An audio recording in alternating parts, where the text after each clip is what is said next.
She was frozen, clutching the lunch bag so tight her knuckles were white. She was frozen in the middle of the kitchen.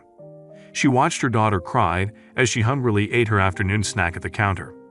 She couldn't believe the school could do something like that. She didn't want this to go unnoticed and knew she had to do something about it.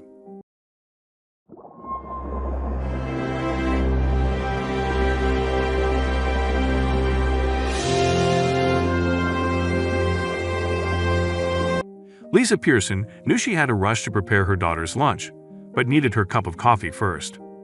Each day started with a frantic rush to get out of the house, and everything else throughout the day was a frantic rush too. As busy as it was, there was a reason she wasn't going to change anything. Lisa adored her children and had no idea where she would be in life without them. You were the best part of her life. She would do anything for her children, no matter how rushed she felt about it. She knew things were different now than they had been when she was young, but her awareness of that fact would only make what was to come that much more challenging. They lived in a small town called Aurora, Colorado, and she was fortunate to have her children at Aurora's Children's Academy. It was the school every parent hoped their children would attend. Lisa was a single mother trying to live as modestly as possible. Every penny she earned went towards Natalie's education despite studying so hard in law enforcement school. As happy as she was that her daughter was in elite school, there was something she didn't like. She found the staff to be health-oriented. It seemed like everything was getting to the point where Lisa felt like they were nagging. But Lisa could see where they were coming from, with statistics showing an increase in childhood obesity. But that morning it became a problem because they didn't have a specific meal. Lisa had a busy schedule, so she couldn't go shopping the day before. Amid the morning rush, she popped an alternative snack in her daughter's lunch bag before taking her to school. But when she picked her daughter up from school, she didn't expect Natalie to be so upset. When the little girl saw her mother, she held up her lunch bag and waggled her lower lip before starting to whine. Lisa was confused and took the lunch bag her daughter held out to her. What she found upon opening sent her into a state of shock. Everything she had packed that morning remained untouched. Her daughter hadn't even nibbled on her favorite ham and cheese sandwich. But that's when Lisa discovered the note the teacher had hidden inside. Lisa read the part that reminded her of the school's healthy lunch break, but she couldn't help but notice that the note had a condescending tone. But there was more to the letter that would fuel the anger she felt. The letter went on to discuss her daughter not having fruit in her lunchbox and instead having Oreo cookies, which were considered unhealthy. But there was more.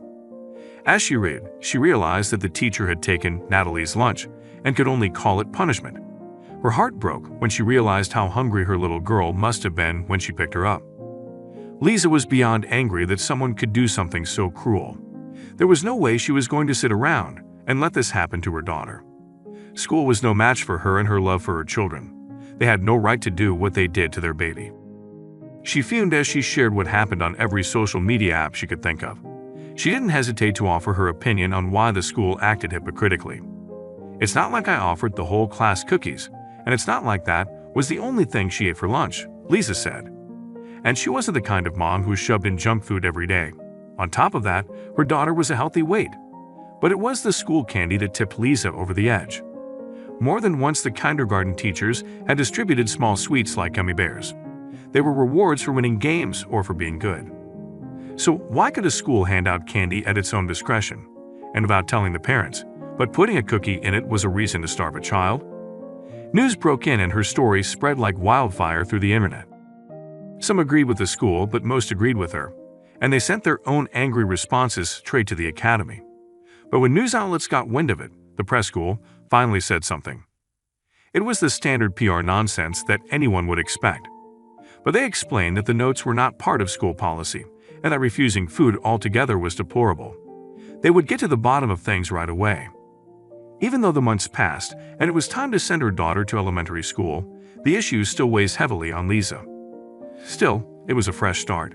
She would continue to pack healthy things, but if someone tried to do such a stunt again, they would regret it. To protect the privacy of those depicted, some names, locations, and identifiers have been changed and are the product of the author's imagination. Any resemblance to actual events or places or people, living or dead, is purely coincidental.